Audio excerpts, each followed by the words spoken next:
ఓం నమః శివాయ.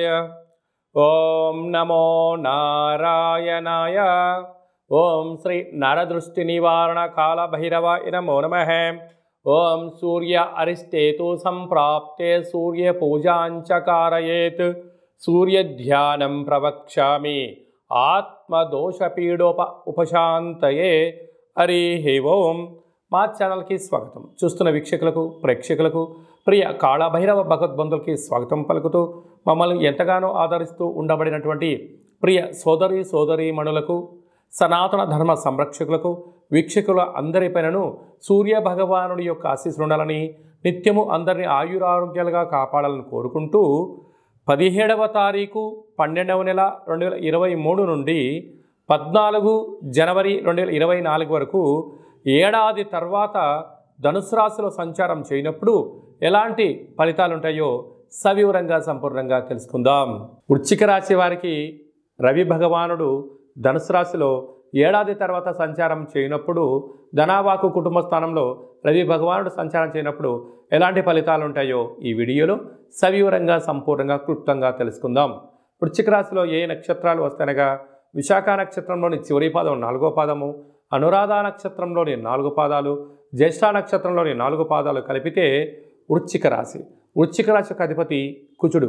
వీరికి ధనావాకు కుటుంబ స్థానంలో రవి సంచారం చేయనప్పుడు ఒకవైపు వీరికి అర్ధాష్టమ శని సంచార స్థితి జరుగుతున్న విషయం తెలిసినటువంటిదే. కనుక ఈ ధనస్థానంలో రవి సంచారం చేసినప్పుడు దయచేసి అప్పులు ఇవ్వద్దు, అప్పులు తెచ్చుకోవద్దు. హంగులకో ఆర్భాటాలకో ప్రతీకారం తీర్చుకునేటువంటి కాల సమయం ఇది కానే కాదు.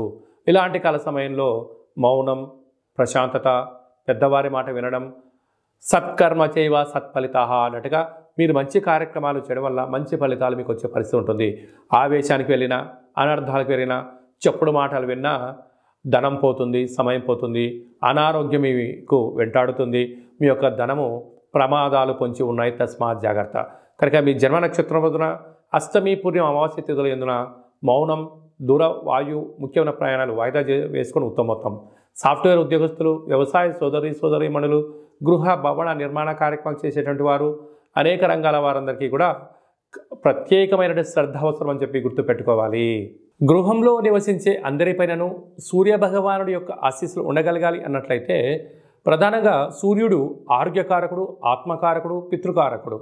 కనుక తల్లిదండ్రుల మాట పిల్లలు వినకపోవడం, పిల్లలు సక్రమంగా చదువుకోకపోవడం, వేళకు తిండి తినకపోవడం, నిద్ర పోకపోవడం, అనారోగ్య సమస్యలు తెచ్చుకోవడం, ఈ మధ్యకాలంలో ప్రధానంగా మొబైల్ని రాత్రిపూట టీవీలను అలాగనే కంప్యూటర్ల ముందర గంటల తరబడి కూర్చోవడం వల్ల అనేక మందికి తలనొప్పులు, కంటికి సంబంధించిన సమస్యలు, చర్మ వ్యాధులు, అనేక వ్యాధులు వస్తూ ఉంటాయి. ఇలాంటి కాల సమయంలో మనము స్వామివారికి ఆశీస్సులు ఎలా పొందగలగాలి అన్నట్లయితే సూర్యుడు వచ్చేటువంటి కాల సమయానికి కాలకృత్యాలు తీర్చేసుకొని స్నానం చేసుకొని ఒక రాగి చెంబులో ఒక పిడికెడు గోధుమలను వేసుకొని సూర్యభగవానుడు రాగానే ఓం హ్రాం హ్రీం హ్రౌం సహ సూర్యాయ నమః అనేటువంటి మంత్రాన్ని ఒక 6 సార్లు, కుదిరితే 27 సార్లు, కుదిరితే 108 సార్లు మంత్రాన్ని ఉచ్చరింపచేసినట్లయితే సంపూర్ణంగా సూర్యుడి యొక్క ఆశీస్సులు కలిగి వీరికి కంటి సమస్యలు, దేహ సమస్యలు, ఆత్మ సమస్యలు, పితృదోష నివారణ కలుగుతుందని చెప్పి గమనించాలి. అలాగా చాలామంది యంత్రాలతో, ఆయుధాలతో పంచడం కానీ పరుసుల ప్రభావంతో ఉండబడిన వారు స్వామివారికి ఆశీస్సులు ఇంకనూ అదనంగా కావాలి అన్నట్లయితే ప్రతి ఆదివారం పూట ఉదయం 6 గంటల నుంచి 7 గంటల వరకు రవి హోర జరుగుతుంటుంది. అలాంటి కాల సమయంలో మౌనంగా ఉండడం, ఎరుపు వస్త్రాలు ధరింపచేయడము, ఒక ఎరుపు క్లాతులో 1 కేజీంబాబు గోధుమలను మూటకట్టి వాటిపైన ఒక ఎర్రటిని ఒత్తిని దీపాన్ని వెలిగించి మీకు దిష్టి తీసుకొని ప్రవహించే నీటిలో ఈ ధాన్యాన్ని క్లాతును దానం చేయడం వల్ల జల జీవరాశులు తిని మీ పైన ఉండబడినటువంటి శత్రు ప్రభావాలు తొలగిపోతాయని చెప్పి గమనించాలి. అలా కుదరలేదు, ఈ యొక్క గోధుమల్ని నీటిలో నానబెట్టి గోమాతకు ఆహారం ఏర్పాటు చేయండి. అలా కుదరలేదు, బ్రాహ్మణుడికి దానం చేయండి, అద్భుతమైన ఫలితం కలుగుతుంది. ఇదల్లా కాదండి, మా వల్ల అయ్యేటువంటి పరిస్థితి లేదు, ఈ పని యొక్క ఒత్తిడిలో నేను ఆరోగ్యాన్ని సక్రమంగా కాపాడుకోలేకపోతున్నాను, మానసిక వేదంతో ఉన్నాను, నిద్రలేని రాత్రులు గడుపుతున్నాను అనేటువంటి పరిస్థితులు కలిగినటువంటి వారందరికీ కూడా ఒక అద్భుతమైనటువంటి రెమెడీ ఏమిటయ్యా అనగా, ప్రతిరోజు స్నానం చేసేటప్పుడు ఒక చిటికెడ్ని గోధుమలను అందులో వేసి ఆ నీటితో స్నానం చేయడము ఆరోగ్య యోగము. అలాగనే ఈ యొక్క నవగ్రహ రవి వృక్షకల్ప దేవత అంటారు. అంటే ఎక్కడైతే వృక్షం ఉంటుందో అక్కడ సస్యశ్యామలంగా ఉంటుందని మనకు తెలుసు. అలాగా ఈ యొక్క రవిగ్రహ కల్పవృక్ష దేవతను గృహంలో కానీ, ఆఫీస్లో కానీ, కారులో కానీ, ఫ్యాక్టరీలో కానీ, కర్మాగారాల్లో ఉంచుకొని ప్రతిరోజు ఒక 6 సార్లు ఓం హ్రాం హ్రీం రోం సహ సూర్యాయ నమః అనేటి మంత్రాన్ని ఉచ్చరింపచేసుకొని 2 అగరబత్తులు వెలిగించేసి ఈ వృక్షదేవత యొక్క చుట్టూ తిప్పినట్లయితే ఆ గృహంలో నిత్యము ఆయురారోగ్యాలు, ఆనందము, పితృదోషము, అలాగా ఆత్మకు సంబంధించిన దోషాలు, అనారోగ్యము, వాహన ప్రమాదాలు అలాంటివన్నీ కూడా నివారించబడి ఆరోగ్యం భాస్కరాదిత్యత్ అన్నట్టుగా సూర్యభగవానుడు నిత్యము మన ఇంట్లో ఉంటూ ఆయన ఆశీస్సులు మన మీద ప్రసాదించడం జరుగుతుంది. కనుక ఆసక్తి గలవారు ఈ యొక్క కింది నెంబరు సంప్రదించి ఆ నవగ్రహ రవి వృక్షకల్ప దేవతను సొంతం చేసుకోగలరు. అలాగనే మీ వ్యక్తిగత జాతకం తెలుసుకోవాలనుకుంటున్నారా? మీరు పుట్టినటువంటి తేదీ, నెల, సంవత్సరం, పుట్టిన సమయాన్ని రాసి మీరు వాట్సాప్లో పంపించగలిగినట్లయితే మీరు పుట్టినప్పుడు గ్రహ గమనాలు ఎలా ఉన్నాయి, ప్రస్తుతం ఎలా ఉంటున్నాయి, రాబోయే కాలంలో ఎలా ఉండబోతున్నాయో సవివరంగా సంపూర్ణంగా 100 సంవత్సరాల జాతకాన్ని వ్రాసి పంపించి మీకు ఎక్స్ప్లెయిన్ చేసి చెప్తూ మిమ్మల్ని ఆధ్యాత్మికమైన కోణంలో ఉన్నత స్థితికి తీసుకొచ్చేంత వరకు సలహాలు సూచనలు ఇవ్వడం జరుగుతుంది. చాలామందికి పుట్టినటువంటి కాల సమయంలో డేట్ ఆఫ్ బర్త్లు లేనటువంటి ఏకైక కారణం చేత మీ పేరు యొక్క మొదటి అక్షరాన్ని అనుసరిస్తూ మీ యొక్క ముఖ కవళికలను, హస్తరేఖలను చూసి గవ్వల ద్వారా కాళభైరవ ఉపాసన చేత భూత భవిష్యత్ వర్తమానాన్ని తెలియజేయడం జరుగుతుంది.